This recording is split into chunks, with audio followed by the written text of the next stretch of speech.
Okay, of training for a marathon. I'm just gonna throw a couple of miles in today. It's very foggy, so I don't want to go out to one of the farm roads. I'm just gonna run up and down my driveway so I don't get run over. Here we go.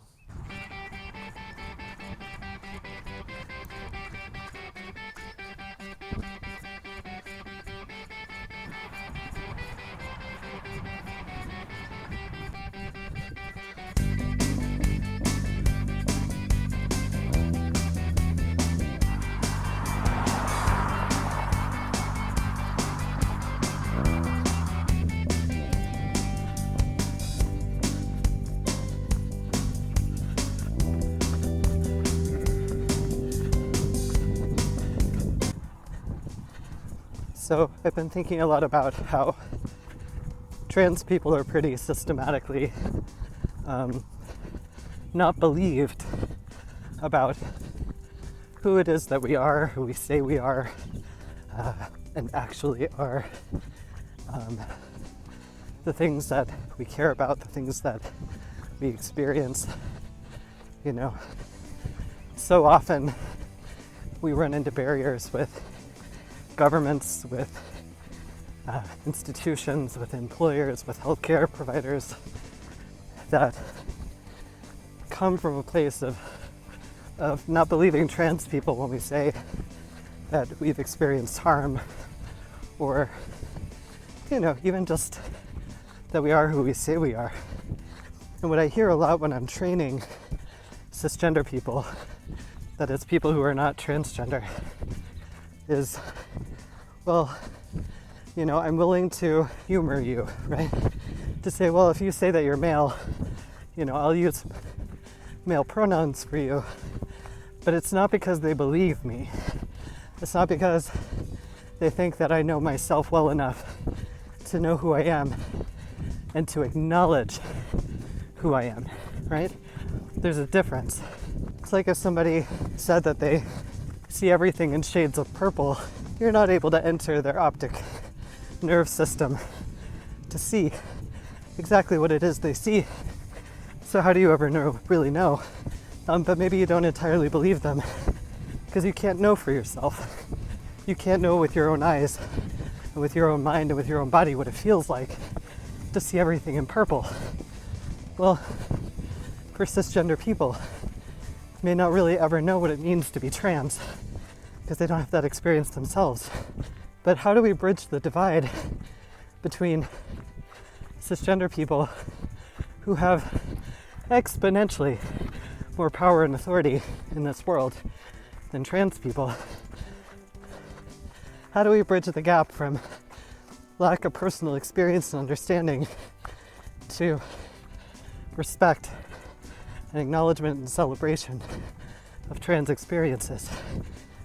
Historically, trans people have not been able to access transition-related medical care without a lot of signatures by a lot of medical and mental health professionals.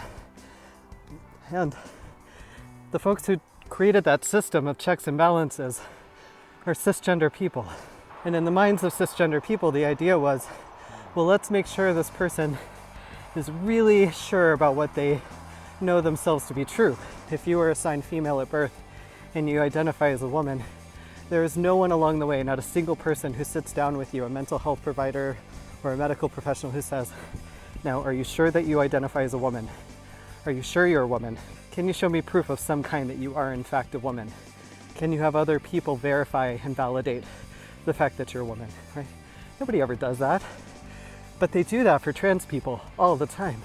I talked in a previous video about how governments have a way of doing this too, just in terms of getting valid identity documents. You know, in Texas, where I was born, you have to get a court-ordered sex change in order to update your Texas birth certificate. And a sex change court order means that a judge who has no medical training typically is taking evidence in and looking at it and verifying that you are in fact whatever sex it is that you say you are. But it's only after proof that you've had surgery that has rendered you unable to reproduce, right? So in order for me to get a male marker on my Texas birth certificate, I have to show that I am now infertile. So I have to get surgeons, other medical and mental health providers, and a judge to issue an official document that would be accepted by the Texas Department of Health and Vital Records, so that I can update my vital record that proves my citizenship and my date of birth. The fact that I go to the Department of Health and say, I am male, can you update my identity document, should be enough, but it's not.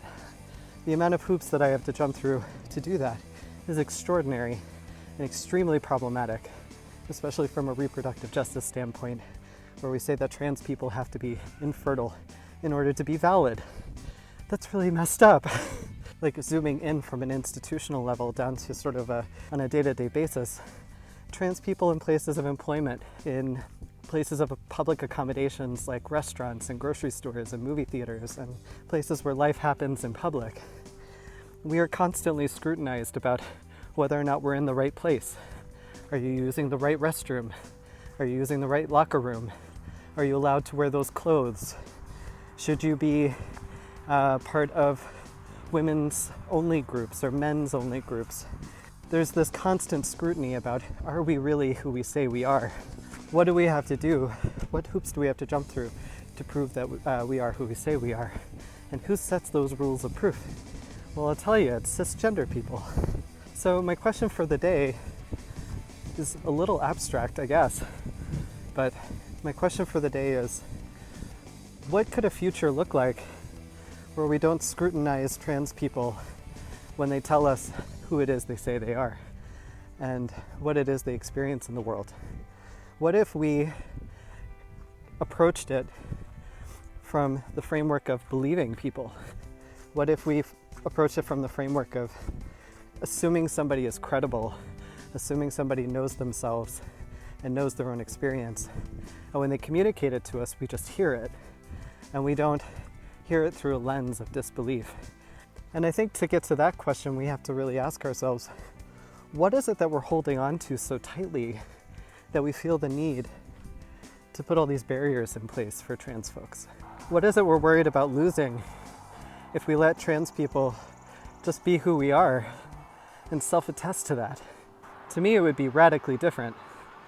I can't tell you the countless hours of my life that have been spent thinking about identity and gender and race and sex and sexual orientation and how all these things interplay with each other in the world and in my life and in the life of my communities. It is a constant thought every day. We have to think about this all the time. Cisgender people don't. And because you don't, you take for granted the fact that this is extraordinarily hard for so many people. And when you are forced to think about it, it's only because it comes up as a problem in your eyes. It comes up as a dilemma. It comes up as a crisis in the workplace, or someone in a restroom that no one is quite sure if that's where they belong. And then you react and often lash out instead of responding in a cool and calm and systematic way, because you've thought it through and you understand why it is these things are happening, right?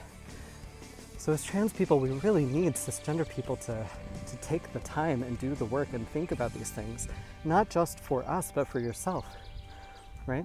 Why are these things so important to you? Why is it that, what is it you're holding on to, and why? And if you've never been forced to really think about it until now, it might take some time and it might be uncomfortable, but you gotta do it. Especially if you care about any trans person. If you care about me, if you care about any other trans person at all, if you're not taking the time to think about these things and really question them and criticize them and decide whether they really need to continue to be there, then there's room for improvement in what it means for you to be an ally. And I invite you in. I invite you in to do that work. It's really necessary. It's really necessary that we're not the only ones who are thinking about this all the time.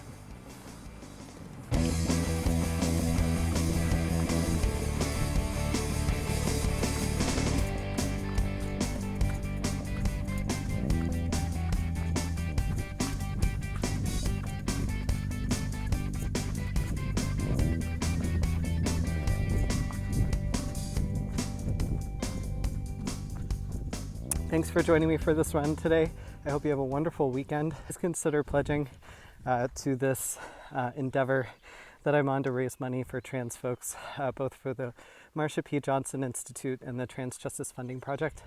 You can pledge as little as 1 cent for every mile that I'm running.